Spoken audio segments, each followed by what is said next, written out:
Now, the government will launch the National Education Forum in Ho and the Volta region on Tuesday. The dialogue aims to review Ghana's education system, identify its successes and challenges, and exploring solutions to address them.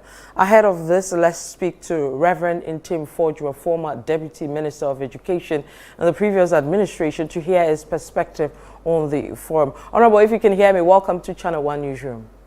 Thank you, Vivian. Now, the purpose of such a forum, like we know, is to gather diverse views on the matter.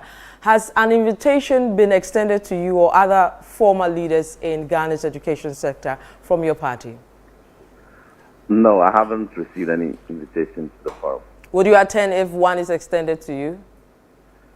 They're already starting tomorrow, and I'm sure it will be too late to extend any invitation at this point. Right. Now, from your experience in the education sector, what do you believe is the relevance of this forum? How would it help deal with some of the issues we see in the sector? Yeah, thanks, Vivian, for having me. I must say that we do not need National Education Forum to be able to set a vision for President Mahama, because as a president having ample time to campaign, having set out the team to draft your manifesto, it is supposed that within that period your vision is cut out. You make specific promises to the voters on how you're going to handle the education sector. So what is expected upon assuming office is for you to translate those manifesto promises into actionable policies. What the population, what the people of Ghana are expecting is that the programs that you set out in your manifesto, bring it out and start implementing it. They want to see how that finds expression in the first budget statement that is going to be presented.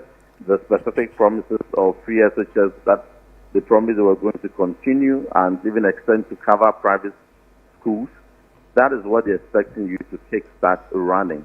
And they want to see how you're going to pay the first year fees for tertiary students in public tertiary institutions. They expect to see you continue infrastructure promises. They expect to see you counsel double track system, for instance, and all these specific promises. That is what they expect you to do. Because, Vivian, if you're going to do a national education forum before you set your vision as a president, it is a reset. You set your vision, and then as you're implementing, you organize stakeholder consultation to be able to review the vision you set out and the programs you're implementing, and then they can point you out in some right directions in specific areas that they think that they need to draw your attention to. What they are going to do, Vivian, is nothing new. So you believe it's a waste of time? It is going to be a waste of time and waste of Ghana's precious resources. What we have been doing from 2018 as a country is that an education strategic plan was put in place, which was to span from 2018 to 2030. And this comprehensive strategic plan sets out all the essential policies to transform various aspects of our education system from kindergarten all the way to tertiary. It was aligned with SDGs. And all the stakeholders they have put together are pretty much the same stakeholders that came together to set out that vision. All the renowned educationists, the professors, the CSOs, development partners locally and international, organized labor, teacher unions, all of them, including about 80% of the planning committee. All of them were involved in the setting out of education strategic but plan. all of them were not to catch you, but all these stakeholders were involved. But we saw a lot of challenges during your period with regards to education, especially the free senior high school and even some other streams of education, despite all these people coming together. Wouldn't it be right to now reset, some of the issues and look at how to solve them again with a new dispensation? Very, very well. If one argues that there are challenges for which they propose alternative ways to deal with it, for which voters, 6.3 million voters have voted for you. Yes. What they expect is that come and put into action your policy alternatives. That is what they expect you to do. But you come in and say, I want to put down my manifesto, I want to put down my vision, I want stakeholders to set a vision for me. I want them to tell me what we must do. I disagree. Now, and I do not go against the principle of stakeholder consultation. Like I said, from 2018, every year we set aside a week, one whole week, where National Education Week has been dedicated to engaging stakeholders from various varied range of stakeholders, where we have had to review every program and policy within the education sector. Papers, comprehensive critiques, and constructive criticisms are all given, and that is done every year. Every November, that is done. So what they are going to do, for me, I see it to be a disguise for an excuse not to do certain things they promised they were going to do. So, for instance, then at the end of the program, at the end of the day, some policy proposals will come, and under the guise of stakeholders, they'll say, oh, we said that we're going to expand, free SHS to cover private schools, but considering our financial situation and stakeholders have advised that we hold on.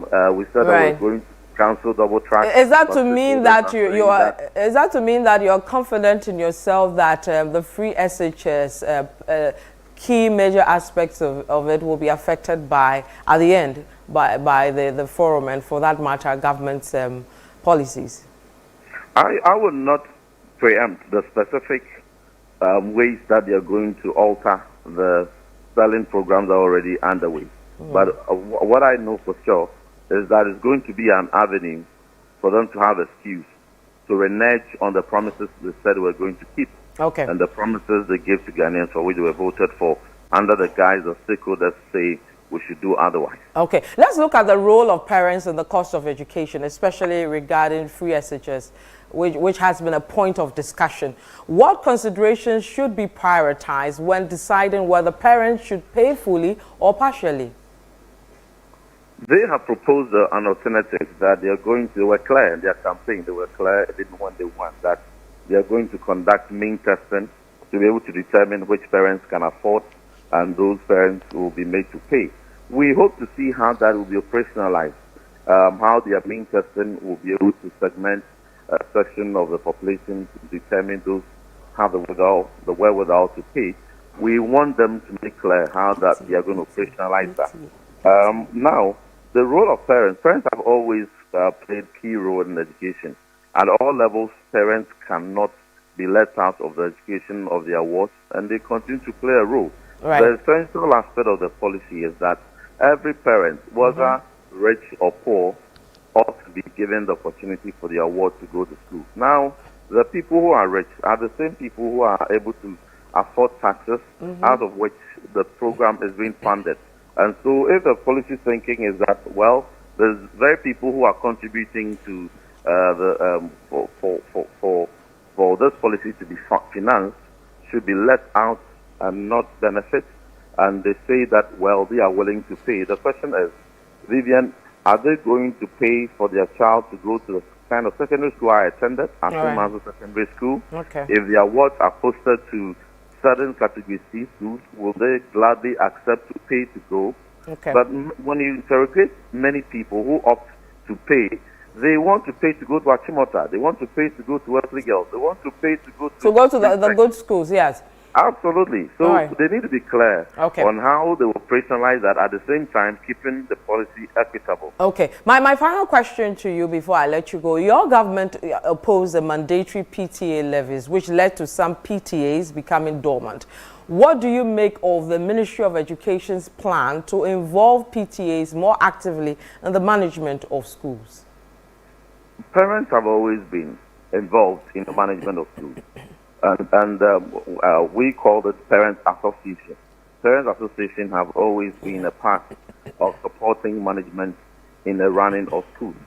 There have been instances where in some schools, specific parent associations had voluntarily contributed to establishing monumental projects on campuses. And so at no point during our tenure did we stop any parents from supporting a school in one way or the other.